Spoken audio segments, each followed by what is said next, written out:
Quite honestly, I mean, this is just my opinion. I think Andy Lewis should have some of my panel. I don't know about Jimmy, but Jimmy's Jimmy. One minute Jimmy's for something, next minute he's against it. But Ladies and gentlemen, welcome. This is the 10th public session of the Township of Haverford Board of Commissioners. Prior to this meeting, the Board of Commissioners met in executive session to discuss a legal matter. This meeting is now in session. Mr. Secretary, would you please take the roll? Mr. D'Amelio. Here. Mr. McCluskey. Here. Siegel. Here. Mr. Lewis. Present. Mr. Holmes. Here. Mr. McGarry. Here. Mr. Wexler. Here. Mr. Levy. Here. And Mr. Connell. Here. Roll call. Chief, would you lead us in the Pledge of Allegiance? To the flag of the United States of America and to the republic for which it stands, one nation, under God, indivisible, with liberty and justice for all. Thank you.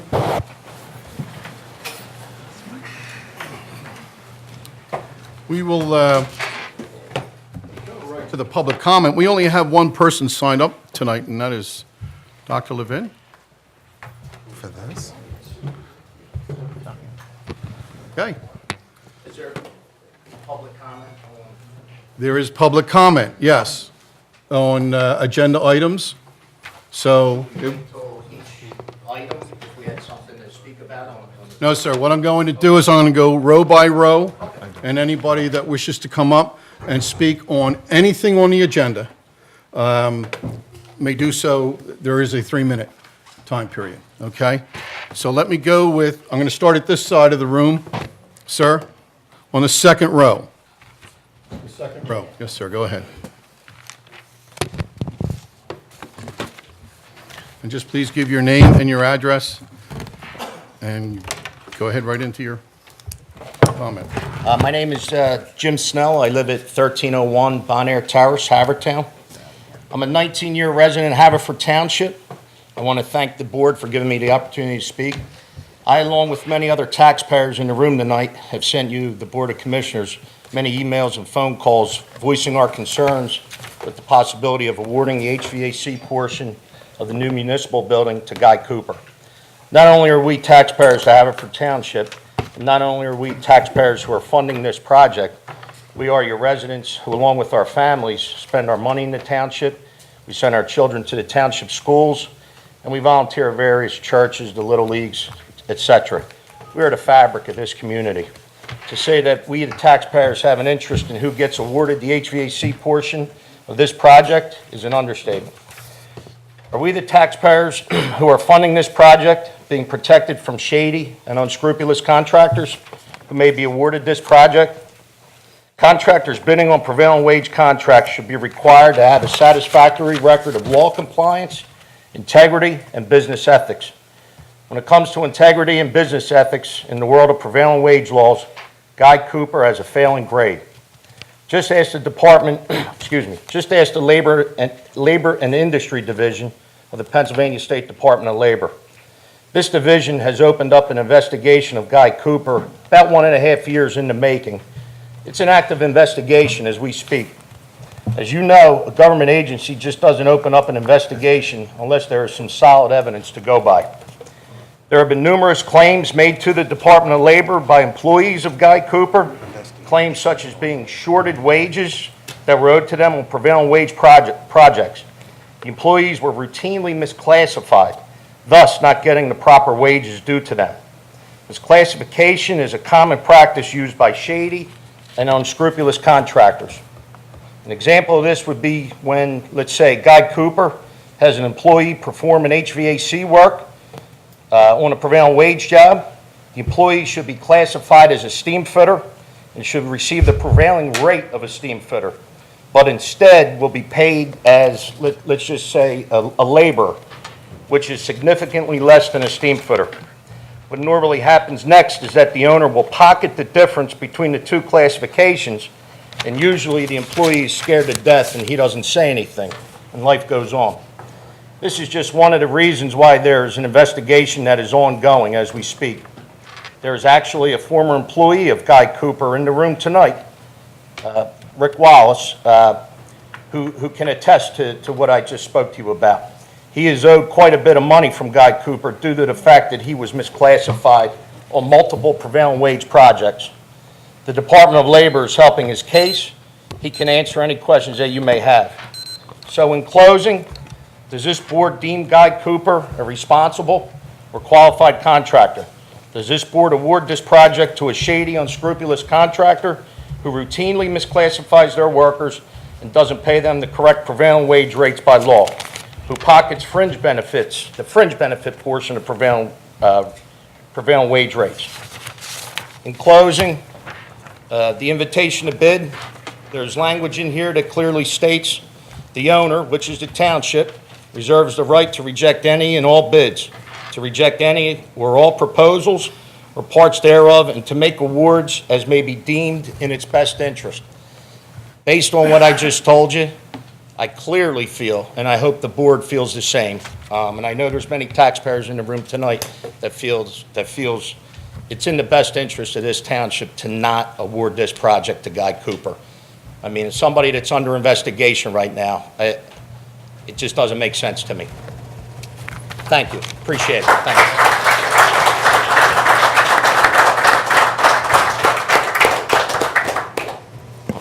No one else in the second row? The third row? The fourth row? Up front here on the second row? Yes.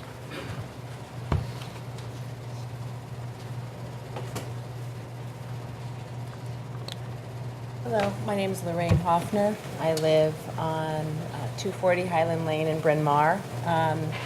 I'm certainly not as well prepared as the previous gentleman, but I'm here because I received an email from my commissioner, Andy Lewis, about this whole project, which is very upsetting to me as a taxpayer. But my taxes are extremely high. I'm moving, and I've been in the housing market, and I think a lot of the difficulty in selling my home and my fiance's home has been in part due to the extreme tax burden that we have in this township. So I don't know if I'm obviously a little bit late, but I feel like this entire project is really inappropriate, is not necessary. The township is shrinking in size. The tax base is certainly not growing, and to have your home values affected by your tax rate were clearly, in my life certainly impacted. So thank you very much for listening. Thank you very much.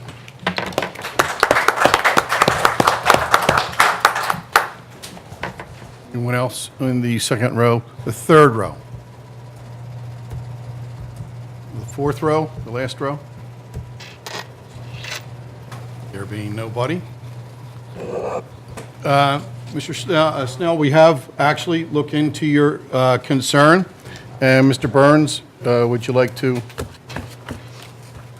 answer that? I was talking here and I missed the first part of what you said. I'm sorry. We have, Mr. Snell is asking this board, does this board see Guy Cooper as a responsible bidder? Okay. And our responsibility and what we did into our research or investigation. Right. So what you have here is in a situation like this, as a municipality, you have to award to the lowest responsible bidder, and that's really what the law says. And a responsible bidder can include a lot of different things, and can be integrity, can be truthfulness, it can be a number of things that you have to evaluate along with that. Now, go back to the third hand. On the other hand, you can't just make a finding of a person not being a reasonable bidder just on some allegations. There has to be some sound evidence. We have had Mr. McLaughlin from the Reynolds Company has reviewed each of the bidders. Is that correct, Mr. McLaughlin? Right? And we found no irregularities with respect to any of the bidders, do we? Including the Cooper Group? Correct. Okay. And there's no findings at L&I that against these, not on a banned list or anything like that at this point? Okay. So, I think what you've got to do is you got to determine, this board has to determine when they're voting tonight, whether Mr. Cooper is a responsible bidder, and if you have any evidence that really is sound evidence to say, no, he's not. I mean, I heard Mr. Snell, and I heard the comments that he made, and he gave us a lot of different examples, but I don't know that there's any real evidence. There's no, he's not on a banned list. He's not on any type of list that would prevent him from being, chosen. Yeah, exactly. He's been vetted by our manager, who has worked with him in the past, said he hasn't had problems with him in the past, as well as our architect. So, you got to be careful that you're not awarding the bid to a next higher bidder when the person below is a responsible bidder. I mean, so that's really what it comes down to. I think, weighing whether you have sound evidence of anything else going on. All right. Thank you very much. Mrs. Hopman, thank you for your comment. Good luck to wherever it is that you're moving to, and didn't you say so you're moving from Highland? To Spring Mill Lane. And so, thank you for your comments about the project, that you feel that it's unwarranted. Okay.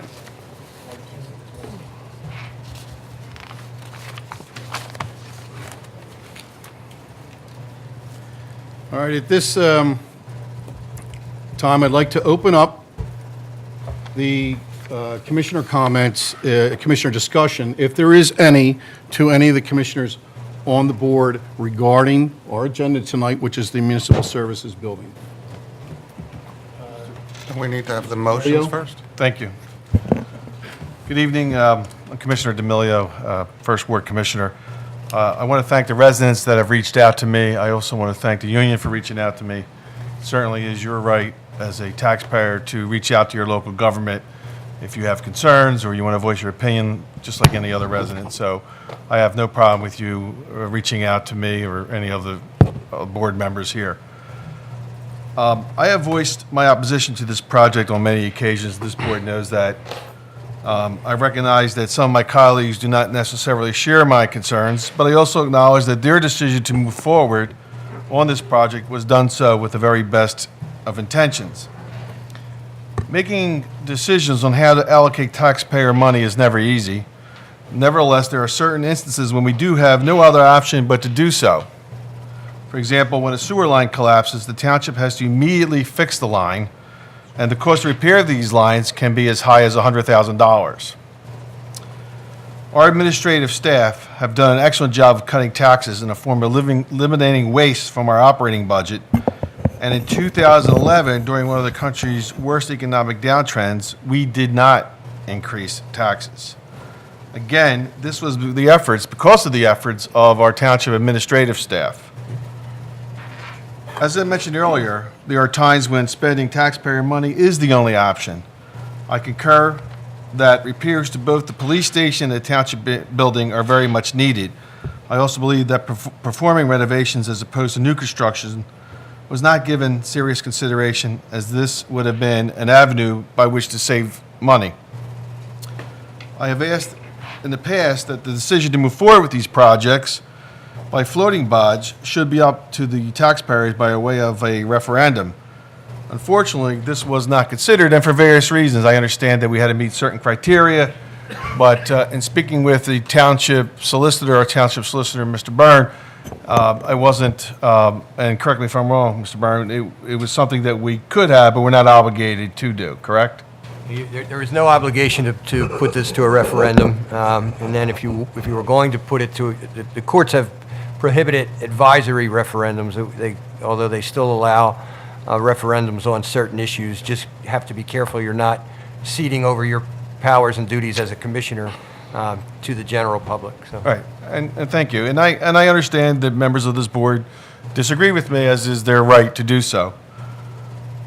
I hold constituent meetings every quarter, and in those meetings I have discussed this new building and renovations to some of the other township facilities, such as the library.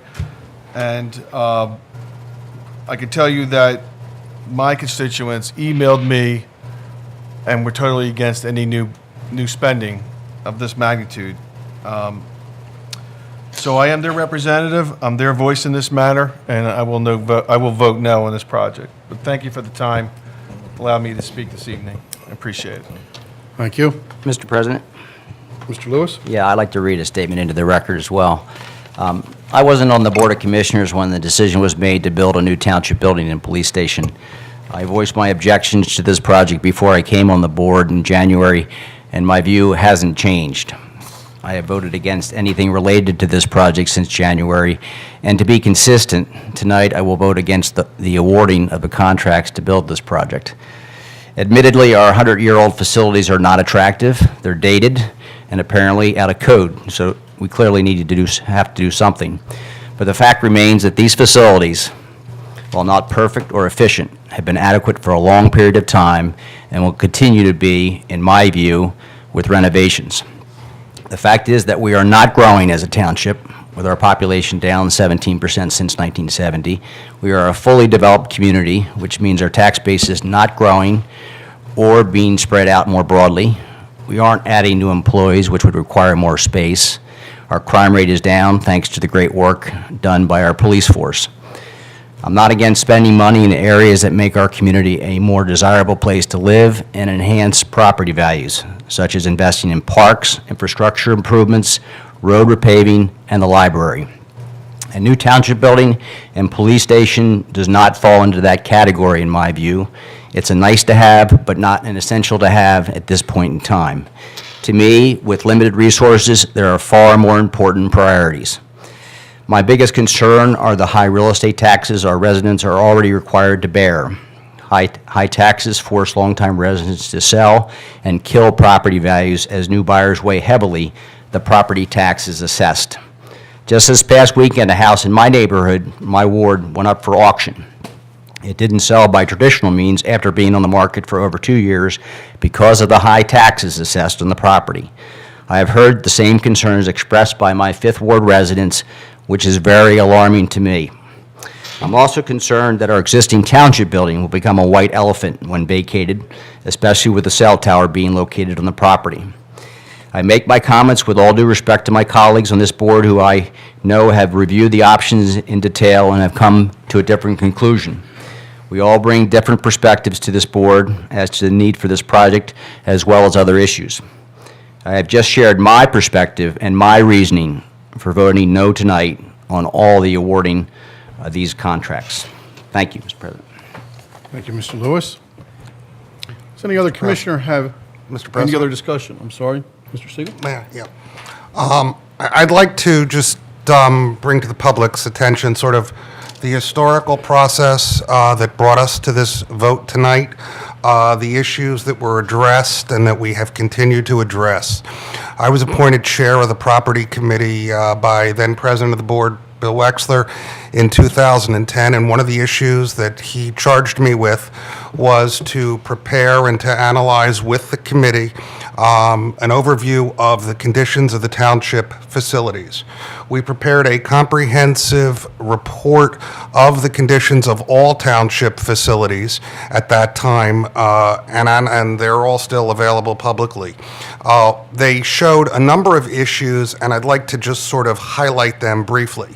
First, the township's infrastructure at the time was aging and in very poor condition. The township building was constructed in 1916, was last upgraded in 1981. The police station was built in 1900 and continues to have sort of some of the traits from when it was constructed back then. We also recommended replacement of the Public Works yard. Separately, this board recommended, and we invested a significant amount of money in our local parks, in addition to the money that this board had committed with regard to the recreation center. What we learned when we did those studies was that the township building had been out of date, undersized, in violation of code, and essentially unsafe for approximately 50 years, and that shortly after it was constructed in the teens, it was recommended that we build a larger building. That building was built at a time when the population was dramatically less, and the township building, for example, is about 10,000 square feet. What the property committee did was analyze all of the conditions and determine that for both productivity, for efficiency, and all other matters, it was more efficient and more economical in the long run to recommend construction of new facilities. When we made those recommendations, we provided our first report to the public in February of 2010, followed up with reports in May of 2010, August of 2010, June of 2011. We held various public meetings of this board throughout, ranging through 2013 and 14, including extensive meetings both at the middle school and elsewhere, where we received a tremendous amount of public comment, both pro and con.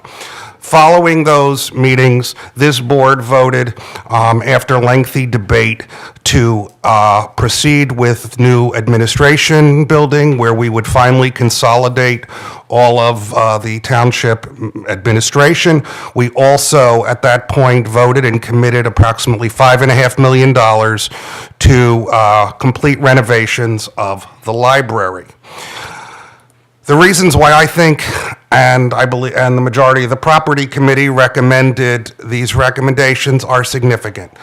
The recommendations by various architects, not just the ones who are now who are in charge of the project, were that the township building was 10,000 square feet when we needed approximately 20,000 square feet. They were in poor mechanical and technological conditions. They do not comply with code. The meeting room here is inadequate for most areas. It's inefficient because administrative offices are scattered throughout the township. The police building, if you have been in it and seen a tour, the conditions in there that the police have to work is significantly deteriorated. In fact, as a result of those conditions, it has limited the police ability to obtain certain certifications, including participating in the automatic red light enforcement program and other programs. The building does not meet code requirements and has other significant problems. The township building basement, for example, houses an office for inspectors, 2 bathrooms, and a break room, but fails to meet any ADA or minimum height requirements. The reason we had to move the rec department to Glendale was because of a lack of space. While no one wants to undergo or, deal with additional costs, sometimes repairs are simply inefficient, and that's what the property committee concluded. There are times, if you continue to patch a property or an old car, at some point you do have to replace it. And we have reached that situation in this township, I believe. I heartily hope that this board will agree. There were years of study, extensive public comment. I have received comment, both positive and negative, from residents. I understand this is an important issue to every member of this board and to the residents, but the majority of the comments I have received when balancing the benefits and the negatives are primarily positive, and I hope that this board will vote to support this project. Thank you, Mr. Siegel. In addition? Mr. President, I will, I do not have the facts and figures in front of me that Mr. Siegel has, but I applaud his comments, and obviously no surprise to anybody, I'm going to be supporting this decision tonight. I just want to address a couple of the comments that my colleagues have made. First, Mr. Lewis, please understand, I wish you were here when it came time for us to decide these, make these decisions last year, and I am glad you're here now, and I respect your opinion as well as Commissioner D'Amelio's opinion with regard to referenda to go to the public to ask for borrowing capacity. The law is very clear that we've got a debt limit. We're well within it. You know that our finances have, in the last 10 years, have improved dramatically. We have a AA bond rating without insurance. We have improved the public market's view of Haverford Township, so the issue of our borrowing and our financial strength has really never been stronger in the last decade. Asking the public every time for us to approve decisions that we need to make as a board really is, as Mr. Byrne indicated, not that he said it was this, but we have to avoid it, abdicating our responsibilities to decide what's right for the township. Every 2 years, this township conducts a referendum when half this board is up for re-election. And if the voting public in your ward doesn't think you've been making the right decisions, then by all, then please get rid of those commissioners and get new ones. I've told my constituents in the 6th Ward, you elect me for my judgment, and when at some point when you feel like my judgment isn't appropriate anymore, then replace me with somebody else. But in the meanwhile, I'm going to exercise my judgment. And my judgment is that we extract more and more services from fewer and fewer township personnel. And we're extracting much better services. And despite our drop in population since 1970, we have an uptick in population in the last 5 years, and that's because people want to move to Haverford Township. What makes a township great is its geography, its population, and its services. And we can guarantee those services to people if we can modernize the facilities that our service providers are able to work within. Our police department is excellent, and this board is never shy about giving the police department everything it wants. And with the exception of one thing, I've given it everything that it wants. But it needs new space. And our township personnel need new modern space. I happen to be over at Lower Marion's building today. My daughter's applying to be a lifeguard at one of their pools this summer. And that facility, just to see their meeting space, their finance department, their HR department, their Parks and Rec department, and know how much more efficiently those people can provide the services, it's just obvious that that will happen for us. As far as our tax burden goes, I beat this dead horse every single year, so I will say it again. It will cost us less per year to finance this entire program for the next 30 years than it costs us to vacuum leaves every year. So when we talk about our high tax burden, we're talking about A, the cost of government, and B, we're talking about the constant value decisions that we make every year of what stays in the budget or what doesn't stay in the budget. Well, I'll gladly trade leaf vacuuming for modern facilities for our police department and for our 200 township employees that deliver extraordinary services. And about our tax burden, I have to remind everybody, 1/2 of the people in our township, of the homeowners in our township, pay less than $1,200 for their township tax. 1/6 of our tax burden is the Haverford Township, approximately, about 1/5 of our entire tax burden is the Haverford Township tax. And for that, we get 35 parks, we get 125 miles of street, 75 police officers, 2 trash pickups a week, single stream recycling. Great. Yard waste. Oh, and yard waste. Okay, so for that, and the fact that we are going to take on additional tax burden to modernize this township and to provide better facilities, I think that's a price we should be willing to pay and accept the obligations that come with taking that on. So I support this building project. And I think it is going to be great for this township. I think it's going to be great immediately for the people who live here now, and it's going to make us an even more attractive place for people who want to move into it in the future. So that's all I have for now, Mr. President. Thank you very much. Mr. Chairman, I'd like to ask on the contract awards A through F, you'll vote on each of those individually, is that correct? That is correct. Okay, so if you vote for A, that doesn't mean you're voting on all of them, okay. No. Truthfully, I've been on this board since 1992, and I've been through a lot of these different votes, and I've never been, we've never been faced with what we heard tonight from Mr. Schnell, and the allegations, I guess, from Mr. Wassel, who's not here, but I'd like to have us look into those allegations before we make any decision on this, because I just don't think that it's right. We've had the CREC, we've had the Haverford State Hospital grounds, we've had the YMCA, we had the stadium, all these different places. We never had accusations about anything. So I would like to have these accusations looked into before I will vote to support that. It's my understanding that when we had an executive session, that we did speak about this. Well, there seems to be a difference of opinion now. We did, yes, there, but we heard news out here that didn't comply with what we heard there. And I received 3 emails as well. Right. And I certainly had concern about it and did bring it, and we all brought it to the solicitor's attention. We also brought it up to our project manager.